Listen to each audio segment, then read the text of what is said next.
Good morning, welcome back दोस्तों आप लोग का अपने चैनल अपने क्लासरूम में।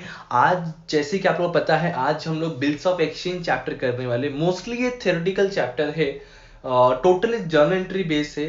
लेकिन अगर इस चैप्टर को हम लोग एक स्टोरी वाइज समझ ले, एक प्रॉपर स्टोरी वाइज समझ ले, तो ये चैप्टर सच में हमारे लिए बहुत इजी हो जाता है। तो आज मैं वही ट्राई करूंगा कि टोटल पूरे चैप्टर को एक स्टोरी में कन्वर्ट कर दो, और वो स्टोरी अगर आपके माइंड में बैठ गया ना यार, तो ये चैप्टर आपके लिए पूरा इजी। क्योंकि इसके जो वर्ड्स है, बिल्स रिसीवेबल, ड्रॉवर, ड्रॉवी, पेई, एक्सेप्टेंस, डेट ऑफ बिल, अगर ये सारे वर्ड की मीनिंग समझ के दिमाग में बैठ गया तो चैप्टर आपके लिए इजी हो जाएगा। ठीक है, तो वेलकम बैक दोस्तों आप लोग का अपने चैनल अपने क्लासरूम में। आज हम पढ़ने वाले बिल्स ऑफ एक्सचेंज चैप्टर जो 12th स्टैंडर्ड को है एंड फाउंडेशन को है। मतलब जहां जहां बिल्स ऑफ एक्सचेंज वर्ड सुनने मिलेगा, वहां वहां ये बेसिक कॉन्सेप्ट काम देने वाला है।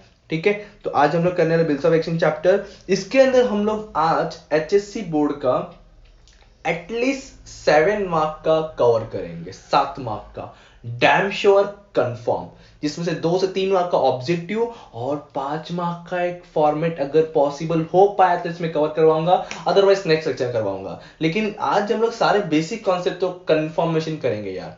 ठीक है, फॉर्मेट अगर हो पाया तो आज का लेक्चर करेंगे, अदरवाइज नेक्स्ट लेक्चर में करेंगे अलग से। लेकिन सारे बेसिक कॉन्सेप्ट तो एटलीस्ट कवर करेंगे आज हम लोग, जो आपको ऑब्जेक्टिव में हेल्पफुल देगा और आगे जाके जर्नल एंट्री सम सॉल्व करते टाइम पे हर जगह पे यूजफुल होने वाला है। Okay, first of all bills of exchange याद रखना एक निगोशिएबल इंस्ट्रूमेंट है। पीछे से आवाज आ रही है, प्लीज इग्नोर करना, थोड़े काम चालू है। तो बिल्स ऑफ एक्सचेंज एक निगोशिएबल इंस्ट्रूमेंट है। इसे कुछ फीचर्स दिए हुए। सबसे पहले लिखा है इट शुड बी रिटेन, मतलब लिखा हुआ होना चाहिए। आपने सिर्फ बोल दिया तो काम नहीं चलेगा, ऑन पेपर लिखा हुआ होना चाहिए। इट मस्ट बी डेटेड, उसमें डेट फिक्स होनी चाहिए, उसमें डेट क्लियरली बताए होनी चाहिए। It must contain an order to pay certain sum of amount. ऐसा नहीं मैं पेमेंट करूंगा, कितना पेमेंट करूंगा कंफर्म करना पड़ेगा, सर्टन बताना पड़ेगा, सम ऑफ अमाउंट, एक 10,000, 15,000, 3,000, 2 रुपए, जो भी रहेगा। The order must be unconditional, unconditional होना चाहिए। The amount must be payable either to a certain person or is ordered to a bearer of the bill। मतलब क्या बोल रहा है, उसमें ये भी लिखा होना चाहिए किसको पेड करना है, मतलब जिसको पे करना है उसी को पे करना है, या उसके ऑर्डर से किसी और को पे करना है। वो सारी चीजें आपका फीचर्स में आता है। नॉर्मली बिल्स ऑफ एक्सचेंज के फीचर्स में होता क्या है। अब आगे बात करते हैं हम लोग इसके मीनिंग के बारे में। ठीक है, मीनिंग के बारे में देखो यहाँ क्या बोला है, bills of exchange is a instrument of negotiable instrument of negotiable instrument act 1881। याद रखो, ऑब्जेक्टिव पूछ सकता है। ठीक है, निगोशिएबल इंस्ट्रूमेंट एक्ट क्या है आपका, 1881। Bills of exchange is a freely transferable instrument from one person to another. एक पर्सन से दूसरे पर्सन में हम इजीली इसको ट्रांसफरेबल कर सकते हैं, बहुत ज्यादा रिस्ट्रिक्शंस नहीं है। अच्छा, बिल्स ऑफ एक्सचेंज में कितने पार्टीज होते हैं? एक्चुअली देखा है तो 2 ही है, बट अगर मतलब प्रॉपरली देखा है तो टोटल 3 पार्टीज है, ड्रॉवर, ड्रॉवी, पे। जिसमें से सबसे ज्यादा इंपॉर्टेंट जो है आपका बोल सकते हैं हम लोग, ये 2 पार्टीज। कितने पार्टीज? 2, drawer, drawee. इनके सब्सटीट्यूट नेम्स क्या है, या फिर ड्रॉवर किसको बोलते हैं, ड्रॉवी किसको बोलते हैं, पे किसको बोलते हैं, ये भी पता होना आपके लिए जरूरी है। तो सबसे पहले देख लो यहाँ पे ड्रॉवर। ड्रॉवर मतलब मेकर, होल्डर ऑफ बिल और सेलर। सिंपल सा, जो बिल ड्रॉ कर रहा है उसको बोलेंगे ड्रॉवर। ड्रॉवी मतलब जो बिल एक्सेप्ट करता है कि हाँ मैं एक्सेप्ट करता हूं कि आगे जाके पेमेंट करूंगा, उसी को पेई ऑफ बिल बोलते हैं। ठीक है, फिर आपका पे मतलब कैश रिसीवर ऑफ बिल। देखो ये थोड़ा कंफ्यूजन होता है, पे ऑफ बिल मतलब जो बिल का पेमेंट करने वाला है, और पे किसको बोलेंगे, जो इंसान को पैसा मिलने वाला है। इन सम केसेस ड्रॉवर और पे सेम होता है, क्योंकि ड्रॉवर ने बिल ड्रॉ किया है मतलब इसको पैसा मिलेगा। लेकिन अगर इसने किसी को बिल इंडोर्स कर दिया, मतलब किसी और को ट्रांसफर कर दिया है, तो वो पर्सन पे। डोंट वरी, ये सब समझाऊंगा मैं। और ये सारे जो है ना, ड्रॉवर, ड्रॉवी, पे, ये सारे जो वर्ड, टेक्निकल जो वर्ड आपको लगते हैं अभी तक, एक एग्जाम्पल बताऊंगा, मैं एक ड्राइंग बताऊंगा, and I am damn sure कि ड्राइंग के बाद आपको ये सारे वर्ड बहुत ही इजीली क्लियर हो जाएगा। ठीक है, एक्चुअली आपने देखो फाइनल अकाउंट वगैरह में पढ़ा है, बिल्स रिसीवेबल, बिल्स पेएबल, आप लिख देते हो बिल्स रिसीवेबल को एसेट्स है, बरोबर। बिल्स पेएबल कहाँ लिखते हो, लायबिलिटी। बट ऐसा क्यों होता है, वो एक्चुअली बनता कैसे, कहाँ से पैदा होता है वो, तो वो सारी चीजें हम लोग आज देखने वाले। चलो फिर जैसे कि मैंने कहा कि पूरा स्टोरी बनाएंगे, तो प्लीज यहाँ से प्रॉपर देखना, थोड़ा सा अभी भी देख रहे थे बट अभी भी देखना। एंड इन सारी चीजों को नोटबुक में जैसे मैं ड्राइंग बना के बता रहा हूँ वैसे ही आप लोग स्टेप बाय स्टेप ड्राइंग बना के नोटबुक पे अच्छे से लिख लेना। ये मेरे लिए नहीं, आपके लिए बेनिफिट होगा। कलरफुल पेन यूज करो नोट्स बनाने के लिए, अट्रैक्टिव लगता है, आपको भी पढ़ने में अच्छा लगेगा और बाद में समझेगा भी। ओके, चलो देखो एग्जाम्पल में मैं सबसे पहले एक बिजनेसमैन को लेता हूं, क्योंकि हमारा बिजनेस है, मतलब एक बिजनेसमैन होना जरूरी है। लेट एज्यूम कि ये हमारा एक बिजनेसमैन है, दाढ़ी वाला इंसान। ठीक है, ये कौन है? हमारा बिजनेसमैन है। ओके, और बिजनेसमैन है, ये कुछ बेचेगा तो सामने लोग कुछ परचेस करेगा, मतलब एक कस्टमर भी चाहिए हमें, तो ये हमारा कस्टमर है। ठीक है, ये हमारा कस्टमर है जिसको हम सामान बेचने वाले हैं। पहले ये दो चीज क्लियर करो। ठीक है, ये हो गया हमारा, थोड़ा सा कलरिंग चेंज करेंगे आज हम लोग। ये है आपका बिजनेसमैन और ये आपका कस्टमर। ठीक है, मतलब मैं ऐसा बोल सकता हूं कि ये सेलर है और ये buyer, in simple word, simple सा, ये सेलर और ये बायर। ओके, अब देखो ये बिजनेसमैन ने क्या किया, ये बिजनेसमैन ने सिंपल सा कुछ गुड्स जो है इस बायर को, इस कस्टमर को, पहले तो ये बिजनेसमैन था, ये कस्टमर था, इसने इसको कुछ तो ऑन क्रेडिट सोल्ड किया। क्या? गुड्स सोल्ड किया इसने on credit, goods sold on credit. देखो इसमें ना ये वाला वर्ड, कौन सा वाला? ये वाला जो ऑन क्रेडिट है ना, ये वर्ड बहुत इंपॉर्टेंट है। जैसे ही ऑन क्रेडिट वर्ड आ गया ना, ऑन क्रेडिट, वैसे ही अब हम लोग ये जो बिजनेसमैन है या ये जो सेलर है, बिजनेसमैन नहीं, अब मैं बोलूंगा तो सेलर, इस सेलर को अब मैं बोलूंगा क्रेडिटर्स। क्या बोलूंगा? क्रेडिटर्स। और जिसको मैं अब तक बायर बायर कस्टमर कस्टमर बोल रहा था, अब मैं इसको क्या बोलूंगा?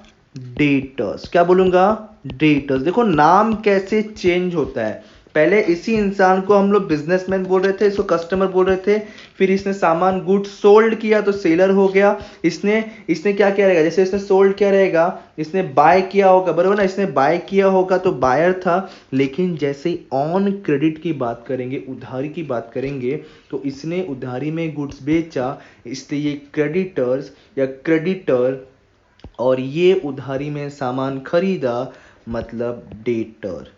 समझ रहा क्या बोल रहा हूं मैं? वर्ड कैसे चेंज समझा? सेलर से क्रेडिटर एंड बायर से डेटर हो गए।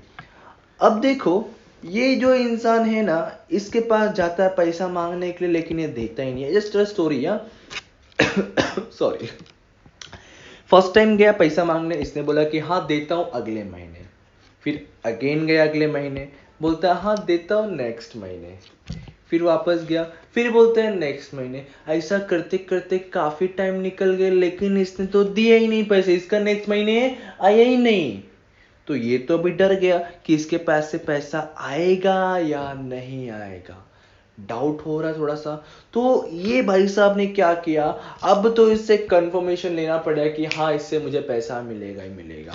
तो इन भाई साहब ने एक डॉक्यूमेंट बनाया, इसमें लिखा कि इस भाई साहब से हमें कितना पैसा मिले। ध्यान समझो, इन भाई साहब ने, ये बिजनेसमैन ने, क्रेडिटर ने एक डॉक्यूमेंट बनाया, एक पेपर में कुछ डिटेल्स लिखा कि इस इंसान से पैसे आने वाला है, इतना आने वाला है, इतने टाइम के बाद ये दिन को ये देने वाला पैसा। तो एक डॉक्यूमेंट बनाया और डॉक्यूमेंट में सब कुछ लिखा, और इस भाई साहब का सिग्नेचर लिया, उस पे स्टैम्प ड्यूटी करवाया। तो जब ये सब करवाया ना एक डॉक्यूमेंट में, डॉक्यूमेंट जो बोल रहा हूं ना, ऐसा कुछ होता है वो डॉक्यूमेंट, ऐसा कुछ होता है वो डॉक्यूमेंट। तो ये जो डॉक्यूमेंट साइन करवाया, डॉक्यूमेंट बनवाया, उसी डॉक्यूमेंट को हम लोग बोलते हैं बिल्स ऑफ एक्सचेंज। क्या बोलते हैं? Bills of exchange. तो मैं क्या बोलना चाह रहा हूं, ये बिजनेसमैन ने, क्रेडिटर ने, सेलर ने ये बिल ड्रॉ किया। क्या किया? ड्रॉ किया। ये बिल क्या किया उसने? ड्रॉ किया। किसने किया? क्रेडिटर ने। किसने किया? क्रेडिटर ने। क्या किया इसने? बिल ड्रॉ किया। और जैसे ही इसने बिल ड्रॉ किया तो अब ये क्रेडिटर से कन्वर्ट होकर के क्या बन गया पता है? बोलो बोलो, क्या बन गया फिर? जैसे ही ये इसने बिल ड्रॉ किया ये क्रेडिटर से बन गया अब आपका ड्रॉवर। क्या बन गया? ड्रॉवर। अब इसी को हम लोग क्या बोलेंगे? ड्रॉवर। पहले क्रेडिटर्स नाम था, अब क्या बन गया ये? ड्रॉवर। Got it? समझ रहे क्या बोल रहा हूं मैं? इसने जैसे ही बिल ड्रॉ किया तो इस इंसान को अब मैं क्या बोलूंगा? ड्रॉवर। Got it? क्रेडिटर से तुरंत क्या बन गया? अभी ये ड्रॉवर बन गया। ड्रॉवर क्यों? क्योंकि इसने बिल ड्रॉ किया। मतलब मैं ऐसा बोल सकता हूं कि bills, businessman, seller, creditor, drawer ये सब एक ही इंसान है। इन सभी के अलग अलग अलग अलग नाम है। ठीक है। अच्छा, इसने अगर बिल बनाया और अपने पास रख दिया तो होगा क्या? बात एक्सेप्टेबल है क्या? नहीं। इसके पास क्या प्रूफ है कि इसने एक्सेप्ट किया कि हाँ मैं आगे जाके पैसा दूंगा? इसलिए ये भाई साहब क्या करेंगे, ये जो बिल बनाया ना बिल, ये अब इस सामने वाले हमारे डेटर्स को देंगे। किसको देंगे? डेटर्स के पास भेजेंगे। क्या करेंगे? क्यों देंगे? For a signature. क्या करने के लिए देंगे? For a signature. मतलब एक्सेप्टेंस के लिए देंगे। किस चीज के लिए देंगे? एक्सेप्टेंस के लिए। क्या देंगे? ये जो बिल्स है ना इनके पास पड़ा हुआ, ये बनाएंगे, बना के बोलेंगे ये ले बाई बाई, ये ले कस्टमर डेटर, तू अब ये पूरा पढ़ और इस सबको एग्री है करके तू इस पे मुझे सिग्नेचर अपना ऑटोग्राफ करके दे, पेपर वापस कर। कॉन्सेप्ट समझो, समझो कॉन्सेप्ट। ड्रॉवर, ये बिजनेसमैन ने बिल ड्रॉ किया इसलिए ड्रॉवर कहा। इसको इसने बिल बना करके सामने वाले पार्टी के पास भेज दिया और बोला कि इस पे सिग्नेचर करके, एक्सेप्ट करके मुझे वापस कर। कौन बोल रहा है? ये ड्रॉवर बोल रहा है। तो ये भाई साहब अब एक्सेप्ट करेंगे, एक्सेप्ट करके इसको जो है रिटर्न कर देंगे। क्या करेंगे? रिटर्न कर देंगे। ये क्या हो रहा है और कब हो रहा है? ये सब जो हो रहा है आफ्टर सिग्नेचर, आफ्टर सिग्नेचर या acceptance give to the drawer. समझा क्या हो रहा है यहां पे? जैसे ही इसने सिग्नेचर कर दिया अब ये बिल्स जो है बोलेगा ये ले ड्रॉवर भाई, मैंने सिग्नेचर कर दिया है, मैंने एक्सेप्ट कर लिया है, ये बिल तो अभी अपने पास रख। ये कौन बोल रहा है? ये बोल रहा है। और जैसे ही इसने सिग्नेचर कर दिया ना, जैसे ही इसने सिग्नेचर कर दिया अब ये डेटर से क्या बन जाएगा? ड्रॉवी। क्या बन जाएगा? ड्रॉवी। जैसे ही इसने सिग्नेचर कर दिया तुरंत ये ड्रॉवर से नाम कन्वर्ट हो गया इसका ड्रॉवी बोल के। क्या बोल के हो गया इसका नाम फिर? ड्रॉवी। Got it? ये दो वर्ड इसमें बहुत इंपॉर्टेंट है, ड्रॉवर एंड ड्रॉवी। अब पहले इसने बनाया बिल, बिल ड्रॉ किया है इसलिए बिजनेसमैन, सेलर, क्रेडिटर को ही ड्रॉवर बोलते हैं। इसने सिग्नेचर के लिए भेजा तो हो सकता है उसी दिन उसने सिग्नेचर के दिया रहेगा, थोड़ा डिले दिया रहेगा, बताऊंगा उसके बारे में भी। तो सिग्नेचर करके इसने वापस किया। तो इन शॉर्ट पूरे स्टोरी में देखा जाए तो दो मेन पार्टी निकले लास्ट में, ड्रॉवर एंड ड्रॉवी। तो मुझे बताओ टोटल इस पूरे स्टोरी में हमारा बिल ड्रॉ कौन कर रहा है, बना कौन रहा है और एक्सेप्ट कौन कर रहा है, और लास्ट में बिल किसके पास है? तीन क्वेश्चन पूछा। बिल कौन ड्रॉ कर रहा है, बिल एक्सेप्ट कौन कर रहा है, और लास्ट में किसके पास बिल पड़ा हुआ है? ऑप्शन आपके पास दो ही है, ड्रॉवर या फिर ड्रॉवी। तो सर पहले क्वेश्चन का आंसर है बिल किसने ड्रॉ किया, तो ड्रॉवर ने ड्रॉ किया। सर सेकेंड क्वेश्चन का आंसर है कि बिल किसने एक्सेप्ट किया, तो सिंपल सा ड्रॉवी ने एक्सेप्ट किया। सर फाइनली लास्ट में बिल किसके पास पड़ा हुआ है, तो ड्रॉवर के पास पड़ा है। तो जिस दिन ये पेमेंट करेगा ना तब ये ड्रॉवर क्या बोलेगा, ये ले ये बिल सब तू अपने पास रख और पैसा मुझे दे, बराबर। तो जब तक ये पेमेंट नहीं कर रहा है, जब तक इस बिल का ड्यू डेट नहीं आता, तब तक ड्रॉवर ये बिल अपने पास रखता है। एक केस ये है, खाली समझने के लिए, ठीक है। ये केस हमारे पास अभी अवेलेबल है। अब देखो, अब ये जो बिल्स है ना इसके लिए थोड़ा नाम अलग रहेगा, इसके लिए थोड़ा नाम अलग रहेगा, है तो एक ही डॉक्यूमेंट। ये क्या बोलेगा, इस बिल्स का पैसा मुझे मिलने वाला है। क्या बोलेगा?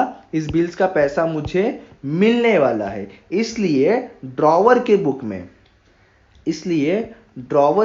में इस डॉक्यूमेंट को बोला जाता है बिल्स रिसीवेबल। क्या बोलते हैं इसको हम लोग? Bills receivable. किसके बुक में? इस ड्रॉवर के बुक में, इस क्रेडिटर के बुक में, ठीक है। लेकिन ये क्या बोलेगा? इस बिल्स का पेमेंट करना है। ये मतलब कौन बोलेगा? अभी ड्रॉवी बोलेगा कि इस बिल्स का मुझे पेमेंट करना है, इसलिए ये इंसान अब इस बिल्स को क्या बोलेगा? क्या बोलेगा? Bills payable. क्या बोलेगा? Bills payable. स्टोरी समझ रहे हैं ना? इसने सामान बेचा उधारी में, ठीक है, इसने खरीदा, भरोसा नहीं इसलिए नया बिल ड्रॉ किया, इसलिए ड्रॉवर, ये ड्रॉवी।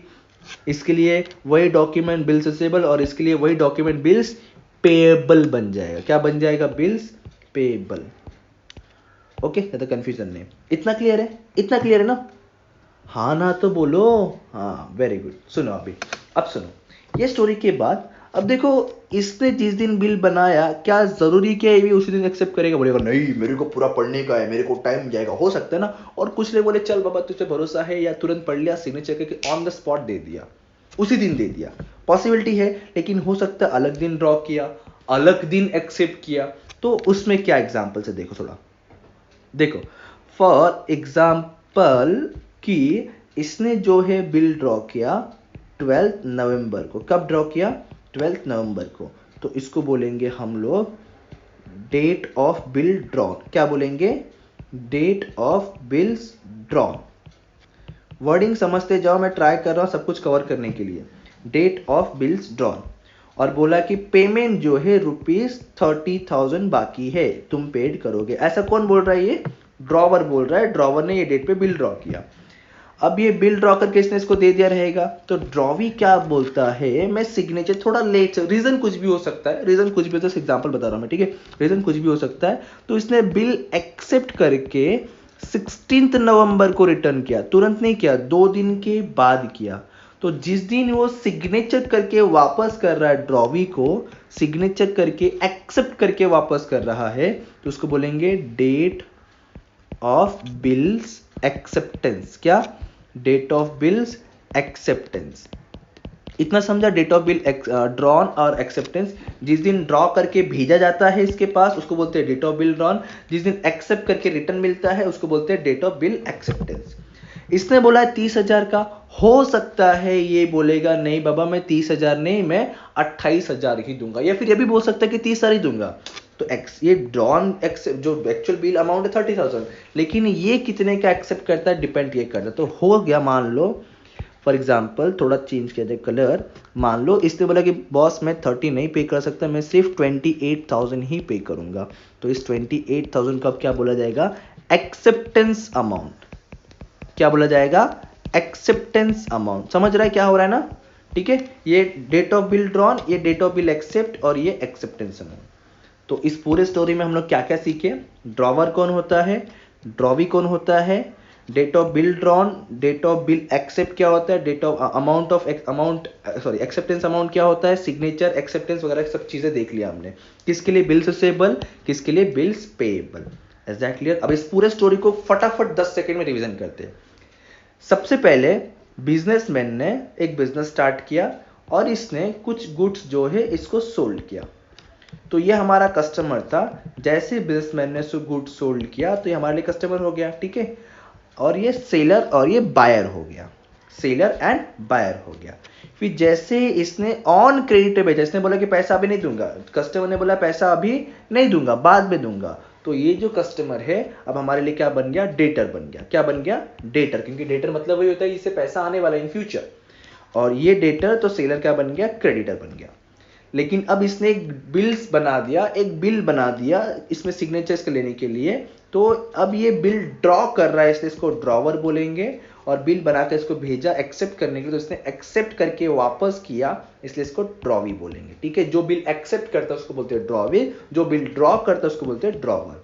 ओके, इसको बिल्स का पैसा मिलने वाला है, इसलिए ये बोलेगा बिल्स रिसीवेबल। मतलब ड्रॉवर के बुक में हमेशा बिल्स रिसीवेबल वर्ड ही मिलेगा।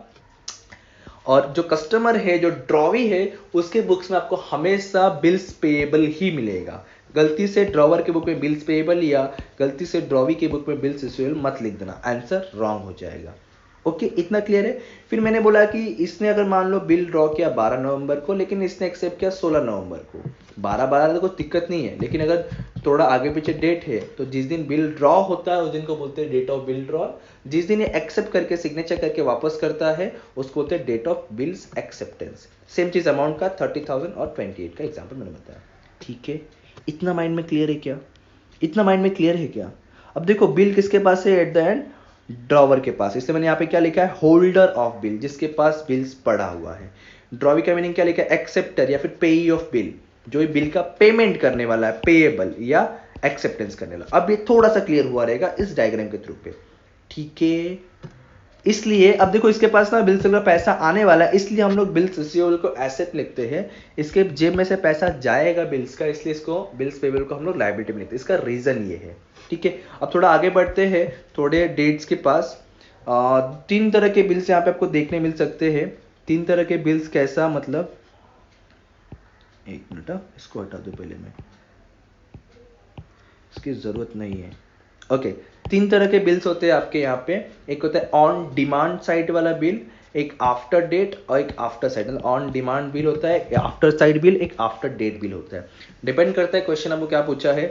अगर ऑन डिमांड रहेगा मतलब तुरंत जैसे डिमांड किया ड्रॉवर ने वैसे पेड करना पड़ सकता है। जस्ट एग्जांपल कि ग्रेस डेज उसमें काउंट नहीं होता क्योंकि डिमांड वाला बिल है, और जिस दिन हमने बिल ड्रॉ किया है उस दिन से काउंटिंग की जरूरत नहीं होती। इसको ज़्यादा बोलूंगा नहीं मैं ज़्यादा इसके बारे में, नॉर्मल है कि डिमांड पे पेमेंट करना है। आफ्टर डेट अगर नाम दिया है बिल का आपको तो क्या करना है? जो ग्रेस डेज होता है। अच्छा, ग्रेस डेज मतलब क्या? आपने अगर बोला है, आप मतलब हमारा ड्रॉवी ने हमें बोला है कि 3 महीना, तो 3 महीना तो ठीक है, उसके अलावा 3 दिन ग्रेस डेज और एक्स्ट्रा मिलता है। कितना बोल रहा हूं मैं? 3 डेज ग्रेस पीरियड। याद रखना, जितना भी एक्चुअल डेट है या एक्चुअल मंथ है उसमें हमें 3 डेज ऐड करने को ही बोलते हैं ग्रेस डेज। ठीक है, तो आफ्टर डेट के बिल में हमें ग्रेस डेज अलाउड है, मतलब 3 दिन दिया जाता है ड्रॉवी को और एक्स्ट्रा। और जो बिल काउंटिंग जो 90 डेज बोला तो ऐसा काउंटिंग हम लोग कहां से चालू करते हैं? जिस दिन हमने इशू किया, इशू का जो डेट होगा वहां से हम लोग 90 डेज, एग्जाम्पल 90 डेज कैलकुलेट करेंगे। ठीक है, अगर 90 डेज बोला है, 60 डेज बोला है, तो जिस दिन हमने इशू किया उस दिन से 90 डेज काउंटिंग करेंगे और पता करेंगे कि एक्चुअल मैच्योरिटी क्या है बिल का, ड्यू डेट क्या है बिल का। आफ्टर साइड बोला है तो हम लोग 90 डेज कैलकुलेट करेंगे और उसमें ग्रेस डेज भी ऐड करेंगे, मतलब 90 तो डेज बोला था प्लस 3 डेज, 93 डेज हम लोग काउंटिंग में डालेंगे। ठीक है, लेकिन ये जो काउंटिंग कब से चालू होगा? एक्सेप्टेंस डे से। डोंट वरी, इसका एग्जांपल बताऊंगा मैं, इसी लेक्चर में बताऊंगा एग्जांपल, तो आपको ज्यादा क्लियर हो पाएगा। ओके, लेकिन यहाँ पे 2 कंफ्यूजन, और ऑब्जेक्टिव में 99.99% पूछता है। देखो पहला क्या बोला? जो मैच्योरिटी डेट ऑफ बिल है, अगर मान लो कोई गवर्नमेंट हॉलीडे आ गया, फॉर एग्जांपल मैंने बोला है 3 महीना, और 3 महीने के बाद जो डेट है, ड्यू डेट है, वो है 26 जनवरी या 15 अगस्त या 2 अक्टूबर, जो भी गवर्नमेंट हॉलीडेज है, जो फिक्स्ड है कि हाँ इस दिन पे गवर्नमेंट हॉलीडे होता है। ठीक है, तो ऐसे टाइम पे, ऐसे डे पे अगर ड्यू डेट आ गया तो ड्यू डेट फिर वो 26 जनवरी नहीं होगा, गवर्नमेंट हॉलीडे नहीं होगा, उसके पहले वाला एक दिन होगा, प्रीसीडिंग प्रीवियस डे। देखो यहाँ पे क्या लिखा है? Maturity date of bill is government holiday. अगर गवर्नमेंट हॉलीडे बढ़ जाता है उस ड्यू डेट पे तो हमें क्या काउंट करना है? प्रीसीडिंग, उसके बिफोर का एक दिन। 15 अगस्त आ गया ना मान लो, तो आपका ड्यू डेट जो 14 अगस्त है। अगर मान लो 15 अगस्त को पेमेंट करने का बारी आई और मान लो सेलर आया 16 तारीख को बोला कि आपने पेमेंट नहीं किया, तो ड्रॉवी ऐसा नहीं बोल सकता कि 15 अगस्त तक बैंक बंद था, क्योंकि आपको मालूम है 15 अगस्त से बैंक बंद है, मतलब एक दिन पेमेंट करना आपकी रिस्पॉन्सिबिलिटी, ऐसा यहाँ पे बता के दिया हुआ है। लेकिन मान लो गवर्नमेंट ने सडन हॉलीडे बोल दिया, हमें मालूम है कि ये गवर्नमेंट हॉलीडे नहीं है। ठीक है, गवर्नमेंट ने बोल दिया तुरंत कल के दिन भारत बंद, आज अनाउंसमेंट कर दिया कि कल के दिन भारत बंद, हमें मालूम था क्या? हम लोग पहले से प्री प्लान थे क्या? नहीं थे। तो अगर ऐसा कुछ सिचुएशन होता है तो कल बोला ना भारत बंद, तो परसों का दिन, अगर मान लो कल के दिन पे ड्यू डेट आ रहा है तो उसके बाद वाला दिन जो है क्या बन जाएगा? आपका मैच्योरिटी डेट बन जाएगा, ड्यू डेट बन जाएगा। डोंट वरी, ये सब पे मैं एक एग्जांपल लूंगा, अभी ज्यादा क्लियर हो पाना है आपका। ठीक है, चलो देखते हैं, हम लोग एक एग्जांपल लेते हैं, एग्जांपल ले लेते तो पूरा क्लियर हो जाएगा आपका। देखो सबसे पहले मान लो डेट ऑफ बिल ड्रॉन जो है हमने 23 अक्टूबर को किया। कब बिल ड्रॉ किया हमने? 23 अक्टूबर को बिल ड्रॉ किया हुआ है हम लोग, मतलब ड्रॉवर। अब मान लो जो बिल एक्सेप्ट किया है ड्रॉवी ने, वो उसने 24 अक्टूबर, एक दिन के बाद उसने एक्सेप्ट करके सिग्नेचर करके हमें वापस किया है। और जो पीरियड ऑफ बिल है, मतलब जो ड्यूरेशन है, वो 3 मंथ्स का है। 3 मंथ्स बाद पेड करूंगा। तो हमें काउंट करना है कि 3 महीने बाद जो है मैच्योरिटी डेट क्या होगा उस बिल्स का। हमारे पास 3 तरह के बिल है, तीनों कैलकुलेशन एक ही क्वेश्चन में करते हैं। पहला है ऑन डिमांड वाला। क्या है? ऑन डिमांड बिल है। सेकेंड नंबर पे क्या लिखा है मैंने? After date. सीरियल वाइज चलते हैं ना, समझेगा। आफ्टर डेट और लास्ट में आफ्टर साइड, बराबर। ये आपका आफ्टर साइड। इतना डिटेल में तो आपको दिया नहीं टेक्स्ट बुक में, बट समझ लो तो अच्छा रहेगा, ठीक है, इन फ्यूचर भी काम देगा। तो ये 3 तरह के जो बिल हमारे पास है, इन तीनों बिल के हिसाब से, सेम क्वेश्चन के हिसाब से मैच्योरिटी डेट, ड्यू डेट क्या आता है हम लोग देखते हैं जरा। ओके, चलो सबसे पहले ऑन डिमांड के कंडीशन देखते। ऑन डिमांड तो ऑन डिमांड है, ऑन द स्पॉट, नो कोई ग्रेस पीरियड। मतलब अगर मैं कहूँ तो एक नॉर्मल एग्जांपल समझ रहा हूँ कि अगर मैं कहूँ तो 23 अक्टूबर से काउंट करेंगे हम लोग। 3 मंथ्स बोला है, तो 23 अक्टूबर से लेके 23 नवंबर तक कितना मंथ हो गया? 1 महीना हो गया। फिर 23 नवंबर से लेके 23 दिसंबर तक सेकेंड मंथ हो गया, बराबर। और 23 दिसंबर से लेके 20, एक्चुअली इसको सॉल्व करने का दूसरा तरीका है, मतलब ऐसा कैलकुलेशन यूज नहीं करना है, मैं बताऊंगा सेकेंड टाइम का, खाली समझाने के लिए बता रहा हूँ। तो 23 दिसंबर से लेके 23 जनवरी क्या हो गया आपका? तीसरा महीना, बराबर। 3rd महीना हो गया, 3rd मंथ ऐसा कंप्लीट होता है। और इसमें कोई ग्रेस डेज नहीं बोला है, ग्रेस डेज नहीं बोला है, ग्रेस डेज नहीं बोला है। मतलब 23 जनवरी हमारा क्या बन गया? ड्यू डेट बन गया। क्या बन गया? ड्यू डेट बन गया। अब मैं आफ्टर डेट अगर देखूं, आफ्टर डेट के कंडीशन क्या है? देखो फोन बजता रहता है, जाने दो उसको। आफ्टर डेट के कंडीशन हमारे क्या है? तो आफ्टर डेट के कंडीशन है आपका ग्रेस डेज अलाउड होगा, मतलब 3 दिन एक्स्ट्रा ऐड होगा। और जो काउंटिंग है ना यार, वो इशू डेट से ही होगा। इशू डेट मतलब 23 अक्टूबर से अभी भी काउंट करना है। मतलब यहां पर भी कुछ ऐसे ही कॉन्सेप्ट होगा। 23 अक्टूबर से 23 अक्टूबर से 23 नवंबर जो है आपका हो जाएगा 1 मंथ, बराबर। फिर वैसे ही 23 नवंबर से 23 दिसंबर हो जाएगा सेकेंड मंथ। एंड 23 दिसंबर से 23 जनवरी आपका हो जाएगा 3 मंथ। लेकिन इसमें ग्रेस डेज भी अलाउड है। मतलब अगर मैं इसमें 3 डेज अगर ग्रेस डेज ऐड करता हूँ, ग्रेस डेज, तो एक्चुअली मैच्योरिटी डेट जो है 26 को आ रहा है। 26 जनवरी को मैच्योरिटी डेट आ गया। Danger zone. क्या करूंगा अभी मैं? तो मैंने क्या कहा था, ये आपका हो गया गवर्नमेंट हॉलीडे। क्या आ गया ये आपका? Government holiday.